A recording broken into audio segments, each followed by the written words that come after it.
ગણેશાય નમઃ। આનંદમય અનંત લીલાકારવાળા સર્વવ્યાપક ઈશ્વરના પણ ઈશ્વર, દેવી પાર્વતીના પતિ તથા કાર્તિક સ્વામી અને ગણપતિના પિતા આદિદેવ ભગવાન શિવને હું વંદન કરું છું। સોનક બોલ્યા, હે મહાભાગ્યવાન સૂત, આપ તો જ્ઞાન અને ધ્યાનનો ભંડાર છો, માટે જે અવતારોથી શિવ સજ્જનું કલ્યાણ કર્યું તે બધા પરમાત્મા શિવના અવતારનું તમે વર્ણન કરો। સૂતે કહ્યું, હે મુનિ સોનક, શિવજી એના અવતારો હું તમને કહું છું તો તમે જીતેન્દ્રિય હોય ભક્તિપૂર્વક એકાગ્ર ચિત્તે સાંભળો। હે મુનિ, પૂર્વ સંત કુમારે આ સંબંધી સજ્જનોની ગતિ તથા શિવના મૂર્તિ સ્વરૂપે નંદીને આ વિશે પૂછ્યું હતું। ત્યારે શિવના ચરણ કમળનું સ્મરણ કરતા નંદીશ્વરે તેમને આ રીતે કહ્યું હતું। નંદીશ્વર બોલ્યા, હે મુનિ, કલ્પકંતાર અવતારોમાં સર્વેશ્વર પરમાત્મા શિવના અસંખ્ય અવતારો થયા છે, તો પણ અહીં હું મારી બુદ્ધા અનુસાર કેટલાક અવતારોનું વર્ણન કરું છું। શ્વેતલોહિત નામના 19મા કલ્પમાં સદોજત નામે પરમાત્મા શિવનો પ્રથમ અવતાર કયો છે। એ કલ્પમાં બ્રહ્મા જ્યારે પરબ્રહ્માનું ધ્યાન કરતા હતા ત્યાં શિખાયુક્ત શ્વેતલોહિત વર્ણના એક કુમાર ઉત્પન્ન થયા। તેમને બ્રહ્મા સ્વરૂપ તથા ઈશ્વર જાણી બ્રહ્માએ હાથ જોડી હૃદયમાં તેમનું ધ્યાન એકાગ્ર ચિત્તે ધરી તેમને વંદન કર્યું। પછી બ્રહ્માએ એમને સદોજત શિવ જાણી આનંદ વ્યક્ત કર્યો અને પરમ પુરુષને પોતાની બુદ્ધિથી વારંવાર ચિંતન કરવા લાગ્યા। એટલામાં ત્યાં શ્વેતવર્ણવાળા સુનંદન, વિશ્વનંદન અને ઉપનંદન એ નામના 4 કુમારો પ્રગટ થયા। એ સર્વ કુમારો બ્રહ્માના શિષ્ય થયા, જેનાથી સગળું બ્રહ્મલોક વ્યાપ્ત થઈ ગયું। ત્યારે બધા સદોજત રૂપે પ્રગટેલા પરમેશ્વર શંકરે પ્રસન્ન થઈ બ્રહ્માને પ્રેમથી સૃષ્ટિ રચવાની શક્તિ આપી। એમ પરમાત્મા શિવનો સદોજત નામનો પ્રથમ અવતાર કયો। તે પછી 20મો રક્ત નામનો કલ્પ આવ્યો। તેમાં અતિ તેજસ્વી બ્રહ્માએ રક્તવર્ણનું શરીર ધારણ કર્યું। બ્રહ્માએ જે સમય પુત્રની ઈચ્છાથી ધ્યાન કરતા હતા તે સમયે તેમને એક પુત્ર ઉત્પન્ન થયો। એનો દેહ પણ લાલ વસ્ત્ર અને લાલ રંગની માળા શોભતી હતી, એના નેત્ર પણ લાલ હતા। એ મહાત્મા કુમારને જોઈ બ્રહ્મા ધ્યાનસ્થ થઈ ગયા। જ્યારે તેમને ખબર પડી કે આ તો વામદેવ શિવ છે ત્યારે 2 હાથ જોડી તેમને પ્રણામ કર્યા। પછી તેના 4 પુત્રો વિરજસ, વિવા, વિશોક અને વિશ્વભાવન થયા। તેમણે પર લાલ વસ્ત્રો પહેર્યા હતા। ત્યારે વામદેવ શંકરે પ્રસન્ન થઈને બ્રહ્માને જ્ઞાન તથા સૃષ્ટિ રચવાની શક્તિ પણ આપી। એમ પરમાત્મા શિવનો વામદેવ નામનો બીજો અવતાર કયો। પિત્વાસ નામનો 21મો કલ્પ થયો। એ કલ્પમાં મહાભાગ્યશાળી બ્રહ્માએ પીળા વસ્ત્ર ધારણ કરેલા હતા। જ્યારે તેઓ પુત્રની ઈચ્છાથી ધ્યાન કરતા તે સમયે એક મહાતેજસ્વી પુત્ર પ્રાપ્ત થયો હતો, જે પીળા વસ્ત્ર ધારણ કરેલો, વિશાળ ભુજાવાળો અને પ્રૌઢ હતો। તેને જોઈ બ્રહ્માએ ધ્યાન કરતા તેને તત્પુરુષ શિવ જાણી પ્રણામ કર્યા અને શિવ ગાયત્રીને ધ્યાનયુક્ત ચિત્તથી જાપ કરવા માંડ્યો।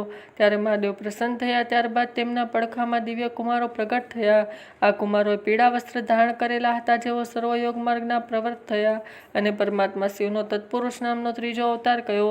તે પછી સ્વયંભૂ બ્રહ્માએ પીળા રંગનો કલ્પ વીતી ગયો અને પુનઃ બીજો શિવ નામનો કલ્પ ચાલુ થયો। તે વખતે એકલા સમુદ્રમાં બ્રહ્માના દિવ્ય 1000 વર્ષ વીતી ગયા। ત્યાં તેઓ પ્રજાને સર્જવા ઈચ્છતા હતા, તેથી શું કરવું તેમ તેઓ દુઃખી થઈ વિચાર કરવા લાગ્યા। તેવામાં તેમણે દ્રષ્ટિ સમક્ષ એક કુમાર પ્રગટ થયેલો જોયો। તે મહાપરાક્રમી અને શ્યામ વર્ણનો હતો।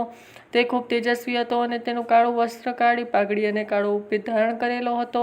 એણે મુગુટ પર શ્યામ પહેરેલો હતો। આવા એ અઘોર મહાત્માને જોઈ બ્રહ્માએ તેમને પ્રણામ કર્યા। એમના પડખામાં કાળા વર્ણના તથા શ્યામ વિલેપવાળા 4 મહાત્મા કુમારો કૃષ્ણ, શ્રી કૃષ્ણ અને કૃષ્ણકંઠક નામના પ્રગટ થયા।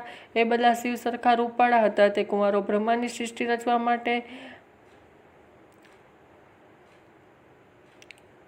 નામે મહાઅદ્ભુત યુગ ચાલુ થયો અને પરમાત્મા શિવનો અઘોર નામનો ચોથો અવતાર કયો। હે મુનીશ્વરો, તે પછી બ્રહ્માનો બીજો કલ્પ શરૂ થયો। તે અદ્ભુત વિશ્વરૂપ નામે કહેવાયા। એ કલ્પમાં બ્રહ્મા ઊંચેથી શિવનું ધ્યાન કરે એ સમયે મહાસિરાજની ગર્જના કરવા વિશ્વરૂપાણી સરસ્વતી પ્રગટ થઈ। તે જેવા પ્રકારના ભગવાન ઈશાન પ્રગટ થયા, જે શુદ્ધ સ્ફટિક સમાન ઉજ્જવળ તથા તેજસ્વી આભૂષણોથી વિભૂષિત હતા।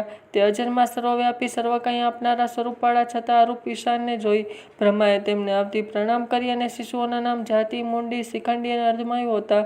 તેઓ 4 સરધર્મનો ઉપદેશ કરી તે યોગની ગતિને પામ્યા। એમ પરમાત્મા શિવનો ઈશાન નામનો 5મો અવતાર કયો।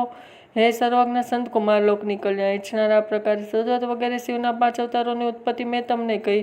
તેમને લોકહિત કાર્ય વ્યવહાર યથાયોગ્ય રીતે બ્રહ્માંડમાં રચેલો છે। મહેશ્વરના ઈશાન તત્વ અઘોર વામદેવ અને બ્રહ્મદેવ એ નામની 5 મૂર્તિઓ વિશ્વમાં પ્રખ્યાત છે। તેમાં ઈશાન સૌથી મોટા અને વિશ્વ સ્વરૂપ શિવ સ્વરૂપ હતા તે પહેલાં કહેવાય છે તે પ્રકૃતિને સાક્ષાત ભોગતા હોય ક્ષેત્રમાં વસે છે. તત્પુરુષ નામનો બીજો શિવ અવતાર પણ શિવ સ્વરૂપ જ છે. તે ગુણોને આવરૂપ તથા ભોગના અધિષ્ઠાત છે. પિનાકધારી શિવનો જે અઘોર નામનો ત્રીજો અવતાર છે તે ધર્મ માટે અંગો સહિત બુદ્ધિત્વ વિચારી સુંદર બિરાજે છે.